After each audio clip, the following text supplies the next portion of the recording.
रविंद्र सिंह भाटी क्या कुछ कह रहे हैं, जरा वो भी सुनिए आप। किसान है जिनकी आज के समय में जमीनों की आवत्ती हो रही है, उन तमाम लोगों को लेके कई सारी नई चीजें भी हम रखेंगे। देखिए, ये थे हमारे साथ जो विधायक, शिव से विधायक हैं, वो हैं। इन्होंने कहा कि जो तमाम मुद्दे हैं वो रखे जाएंगे और मेरे ऊपर जो आरोप लगे हैं, जो एफआईआर दर्ज हुई है, वो भी जो मैं है वो सदन के अंदर अपनी बात रखूंगा। पल्लवी रविंद्र सिंह।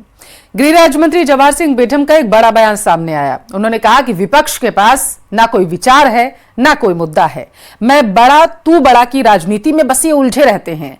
प्रदेश सरकार ने वादे जो पूरे किए थे वो उन्होंने कर दिए हैं और लगातार इसके ऊपर प्रयास भी उनके जरिए किए जा रहे हैं। तो ये बड़ा बयान उनकी तरफ से दिया गया है, आपको सुनवाएंगे उन्होंने क्या कहा। विधानसभा का जो सत्र है वो 31 जनवरी से आहूत होना है। ऐसे में क्या कुछ रणनीति रहने वाली है पक्ष की, उसको लेकर हमारे साथ आज मौजूद हैं गृह राज्य मंत्री जवाहर सिंह बेढम साहब। सर, विपक्ष जो है इस बार सत्ता है और बीजेपी को खासकर घेरने की रणनीति बना रहा है, क्या कुछ कहेंगे? देखिए, विपक्ष के पास कोई ना तो विचार है ना कोई ऐसे मुद्दे हैं जिससे वो सरकार के खिलाफ कोई बात कर सके। विपक्ष के लोग खुद अपनी मैं बड़ा तू बड़ा की नीति में खुद ही उलझे हुए हैं, खुद ही घिरे हुए हैं। भारतीय जनता पार्टी और राजस्थान की सरकार दोनों के पास कहने को बहुत कुछ है। प्रदेश के मुख्यमंत्री ने आज पहले ही साल में शानदार बजट पेश किया, उसको धरातल पर लेकर के आए। माननीय मुख्यमंत्री जी ने पहले ही वर्ष में राइजिंग राजस्थान किया, 35 लाख करोड़ के एमओयू किए, जिनको धरातल पर लाने की प्रक्रिया चालू हो गई है। किसानों के, महिलाओं के, युवाओं के हित में बहुत शानदार निर्णय लिए हैं। युवाओं को नियुक्ति पत्र 50,000 से ज़्यादा हमने दे दिए और 50,000 से ज़्यादा नौकरियां उनको मिले, इसकी विज्ञप्तियां हमने जारी कर दी हैं।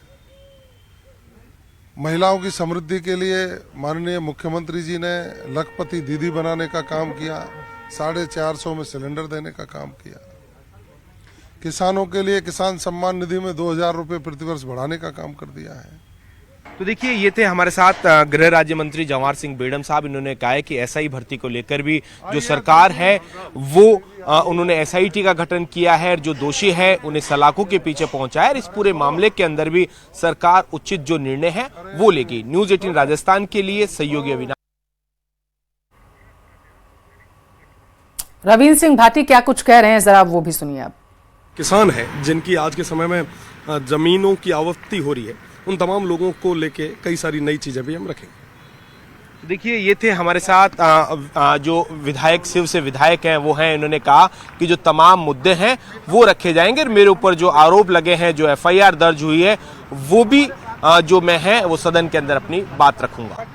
हत्या की कोटा में तेज रफ्तार मोटरसाइकिल फिसलने से एक युवक की जान चली गई। मृतक 33 वर्षीय हरिमोहन बेरवा खेड़ली गांव का निवासी था। हालांकि गंभीर घायल हरिमोहन को एमबीएस अस्पताल लाया गया। जिंदगी और मौत के बीच संघर्ष कर रहे हरिमोहन ने इलाज के दौरान दम तोड़ दिया। एमबीएस की मोर्चरी में रखा हुआ दिया गया है शव। पोस्टमार्टम कर परिजनों को दे दिया गया। परिजनों ने इस मामले में जांच करने की मांग उठाई। फिलहाल खातौली थाना पुलिस जांच कर रही। रात को 9 बजे करीब उसके पिता को सूचना मिली कि आपका बच्चा मोटरसाइकिल स्लिप होने से बिरोदा गांव के पास रोड पर पड़ा हुआ है, जिसकी चोटें आई हुई है। इस पर घायल के पिता मौके पर पहुंचकर हरिमोहन को इलाज हेतु खातौली लाए। खातौली से रेफर करने पर एमबीएस कोटा में लाकर के भर्ती कराया, जहां कल शाम को 7 बजे करीब हरिमोहन की डेथ हो गई। परिजनों ने शंका जाहिर की अन्य कारणों से भी मृत्यु हो सकती है। इस संबंध में जांच की जाएगी।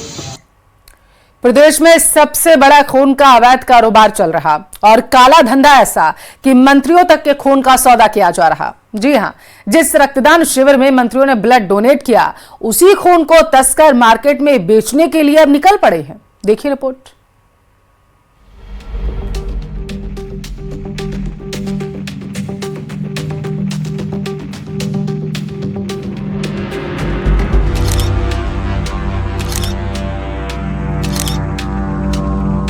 सबसे पहले आप इन तस्वीरों को देखिए।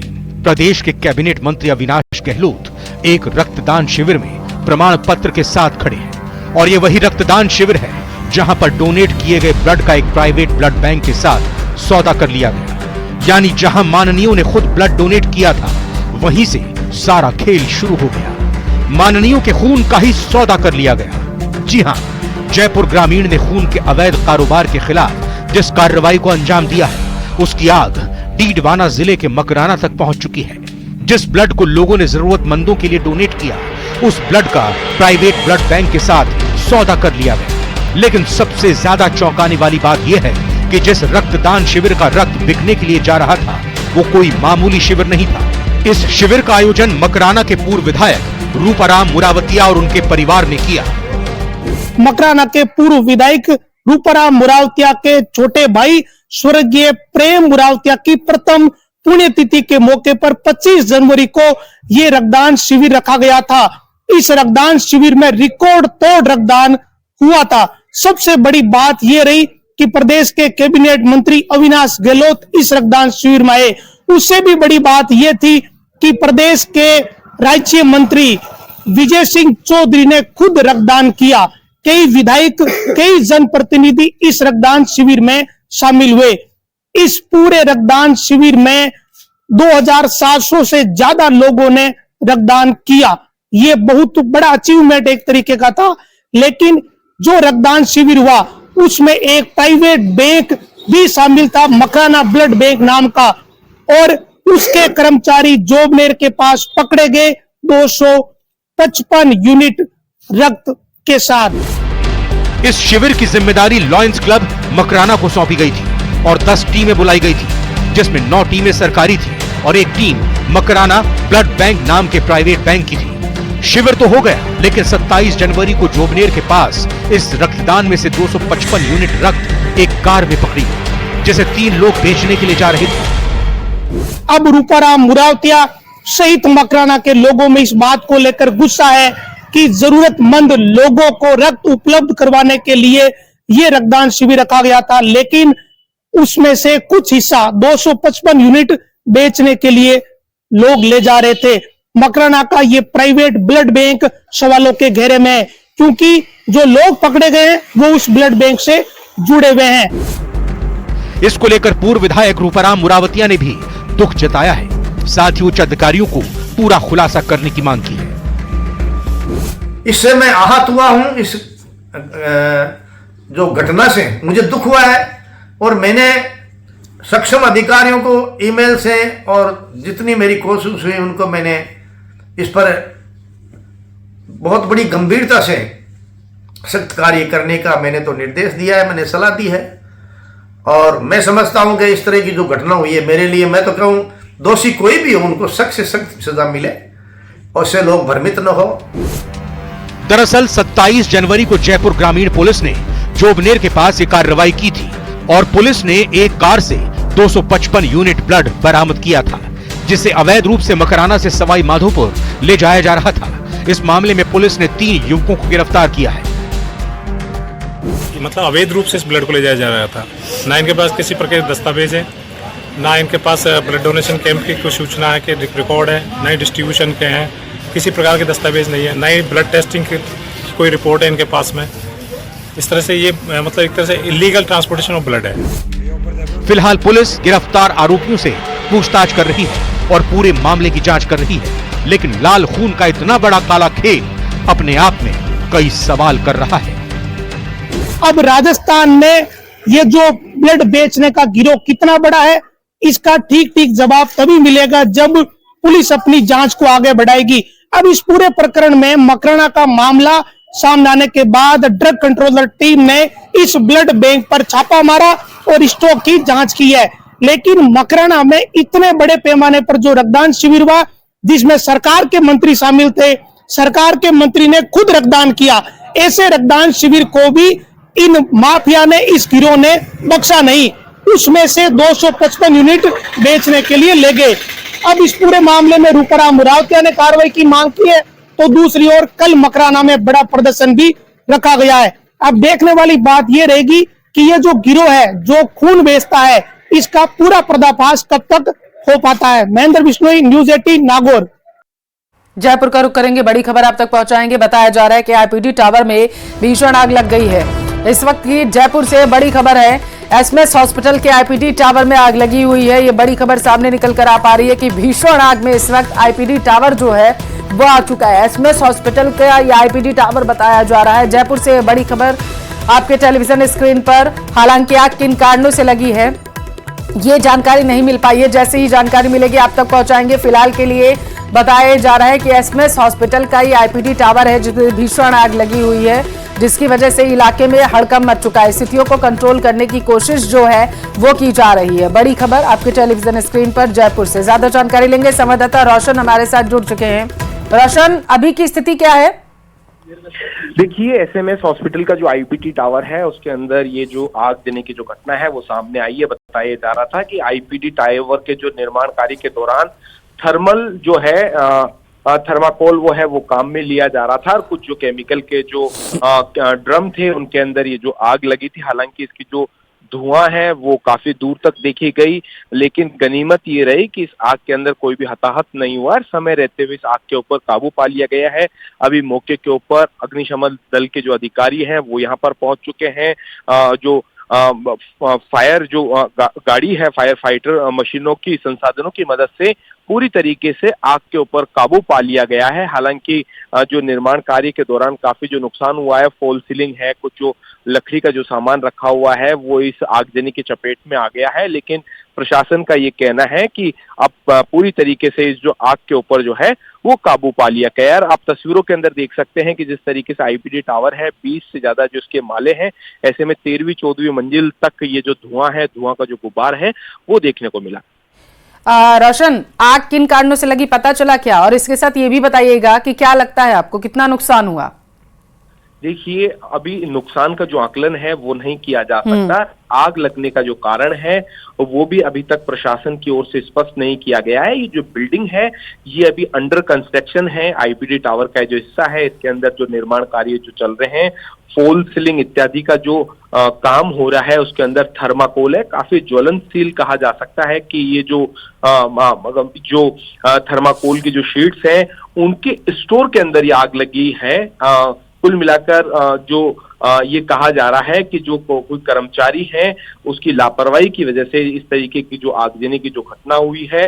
और गनीमत सबसे बड़ी ये रही कि समय रहते हुए इस आग के ऊपर काबू पा लिया गया। कोई जो बड़ा नुकसान है उससे मना किया जा रहा है कि इस तरीके का कोई भी जो बड़ा नुकसान है वो नहीं हुआ है, क्योंकि एसएमएस हॉस्पिटल के एक हिस्से के अंदर है। यहाँ पर जो निर्माण कार्य होने की वजह से अभी तक कहा जा सकता है कि जो ऑपरेशनल गतिविधि है उसका संचालन नहीं हो रहा है, कोई पेशेंट नहीं थे। तो इस तरीके से कुल मिलाकर कहा जा सकता है कि कोई एहतियात कहा जा सकता है कि कोई जो भारी और जो बड़ा नुकसान है वो नहीं हुआ है। लेकिन इस बात से ये अंदाजा लगाया जा सकता है कि जिस तरीके से हाई राइज बिल्डिंग है, भविष्य में जो आग देने की जो घटनाएं हैं उसके ऊपर किस तरीके से काबू पाया जा सके, ये सबसे बड़ी प्रशासन के लिए चुनौती होगी कि जब 20 माले से ऊपर का हॉस्पिटल है, जब इसके अंदर अगर कहा जा सकता है कि जब मरीज जब उपचाराधीन होंगे, ऐसे में अगर आगजनी की घटना होती है तो वो किस तरीके से इस पूरी आगजनी के ऊपर काबू पाया जा सके, ये प्रशासन को भी इस चीज के ऊपर सोचना होगा, विचार करना होगा।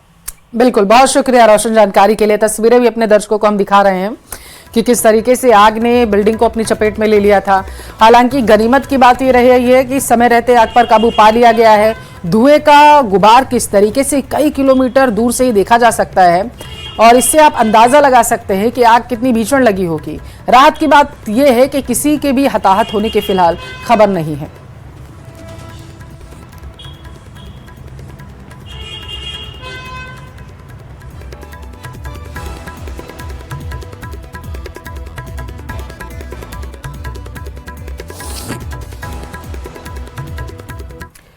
भीलवाड़ा शहर की ट्रैफिक व्यवस्था को लेकर जिला पुलिस अधीक्षक धर्मेंद्र सिंह यादव गंभीर हैं।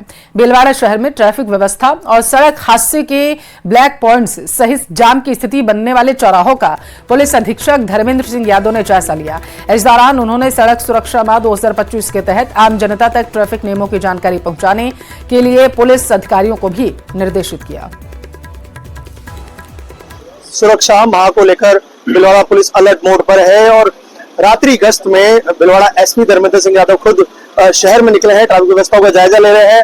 दुर्घटनाग्रस्त जो इलाके हो सकते हैं उन पर नजर रखी जा रही है ताकि कोई बड़ी दुर्घटना ना हो। हमारे साथ एसपी धर्मेंद्र सिंह यादव है। सर, आज आप गश्त पर निकले हैं बड़े लाउजमा के साथ, क्या पाया आपने, किस प्रकार से सड़क सुरक्षा की जाएगी ताकि कोई दुर्घटना ना हो? CO traffic additional SP headquarter के साथ मिलकर हम लोग एनालिसिस कर रहे हैं कि शहर में कहाँ चोक पॉइंट रहता है, कहाँ वन वे कर सकते हैं, तो इस तरह का विश्लेषण चल रहा है। और राजस्थान में कड़ाके की सर्दी के बीच एक बार फिर से जल जीवन मिशन का मुद्दा गर्मा चुका है, क्योंकि प्रवर्तन निदेशालय ने जेजेएम घोटाले में भ्रष्ट अधिकारियों पर एक बार फिर से शिकंजा कसना शुरू कर दिया है।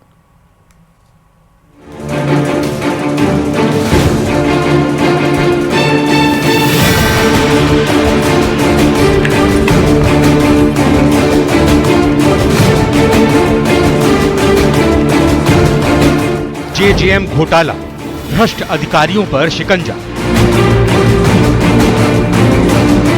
900 करोड़ का घोटाला, सबसे बड़ा घपला। सीई दिनेश गोयल को नोटिस, मांगा जवाब। कितने सवाल, कितने किरदार, कौन गुनहगार?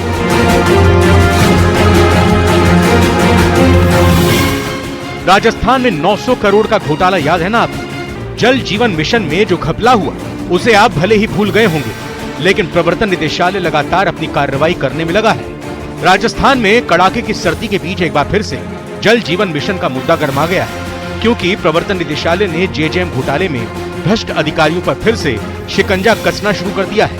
ईडी ने मुख्य अभियंता प्रशासन दिनेश गोयल को नोटिस थमा दिया है। जल जीवन मिशन के 900 करोड़ रुपए के घोटाले में आज फिर जो है दिनेश गोयल जो चीफ इंजीनियर प्रशासन है उनको फिर से एक नोटिस दिया गया है। नोटिस इस बारे में दिया गया है कि उन्होंने उस वक्त जिस वक्त घोटाला हुआ उस वक्त जिन अधिकारियों कर्मचारियों की ड्यूटी और ट्रांसफ़र पोस्टिंग जो की थी उनमें भी उन्होंने जो है इस बात का ध्यान रखा था कि कौन उनके लोग हैं, यानी अपने लोगों को फ़ायदा पहुंचाने के लिए, ताकि 900 करोड़ रुपए का इतना बड़ा घोटाला अंजाम दिया जा सके। तो इस बात से ये जाहिर है कि बड़े अधिकारी बड़े तौर पर इसमें लिप्त थे और बहुत ज़्यादा उन्होंने प्लानिंग करके जो है, और दो बड़ी कंपनियों के साथ उन्होंने ये प्लानिंग की और 900 करोड़ रुपए का घोटाला अंजाम दिया।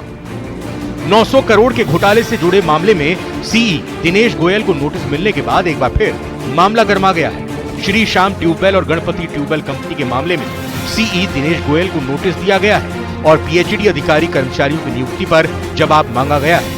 ईडी की टीम ने जल भवन मुख्यालय पहुंचकर नोटिस देकर जवाब मांगा है। दरअसल पीएचडी अधिकारियों के ट्रांसफर पोस्टिंग के घोटाले में दिनेश गोयल पर लिप्तता का आरोप है। दरअसल गहलोत राज में 900 करोड़ के घोटाले का आरोप। किरोड़ी लाल ने घोटाले के सारे सबूत एसीबी को दिए, जानबूझकर अपात्र कंपनियों को करोड़ों के ठेके दिए, टेंडर देकर 979.45 करोड़ के घोटाले का आरोप। एसीबी की ताबड़तोड़ कार्रवाइयों के बाद मामले में ईडी की एंट्री हुई। इसके बाद से ईडी लगातार कार्रवाई कर रही है और हर बार एक नया खुलासा हो रहा है। जयपुर से हितेंद्र शर्मा की रिपोर्ट।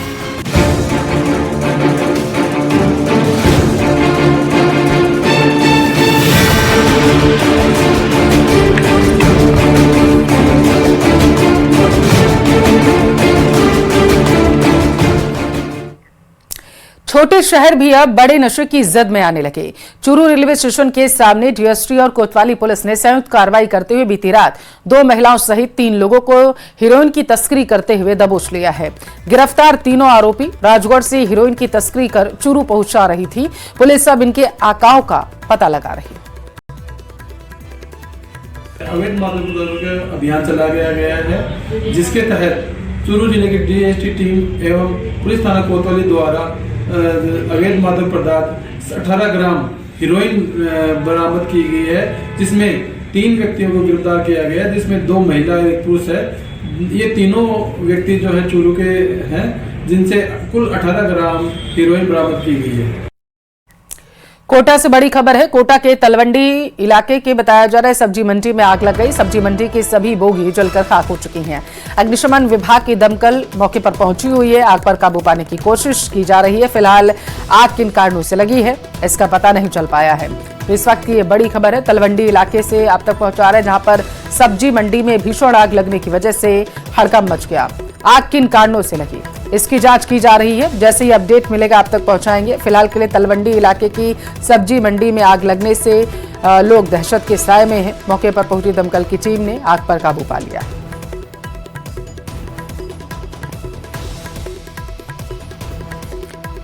तो कोटा के तलवंडी इलाके में उस वक्त हड़कंप मच गया जब बताया जा रहा है सब्जी मंडी में अचानक ही आग लग गई। जैसे ही मामले की सूचना अग्निशमन विभाग को दी गई, दमकल की टीम मौके पर पहुंची, आग पर काबू पाने की कोशिश की जाने लगी। कई गाड़ियां वहां पर मौजूद थी, आग पर काबू पा लिया गया है। अब जांच की जाएगी इस पूरे मामले की और पता लगाने की कोशिश की जा रही है कि आखिर क्या वजह रही होंगी जिसकी वजह से इस सब्जी मंडी में भीषण आग लग गई थी। बड़ी संख्या में वहां पर लोग भी एकत्रित हो गए थे, लोगों से पूछताछ भी की जा रही है। तस्वीरें आपके टेलीविजन स्क्रीन पर आप देख सकते हैं। सब्जी मंडी में जैसे ही आग लगी तो उस पूरे इलाके में हड़कंप मच गया, लोग इधर से उधर भागने लगे। आग की लपटें कई किलोमीटर दूर से साफ तौर पर देखी जा सकती थी। मामले की सूचना मिलते ही दमकल की गाड़ियां मौके पर पहुंची, आग पर काबू फिलहाल के लिए पा लिया गया और इस आग में कितने का नुकसान हुआ है इसकी भी अब जांच की जाएगी।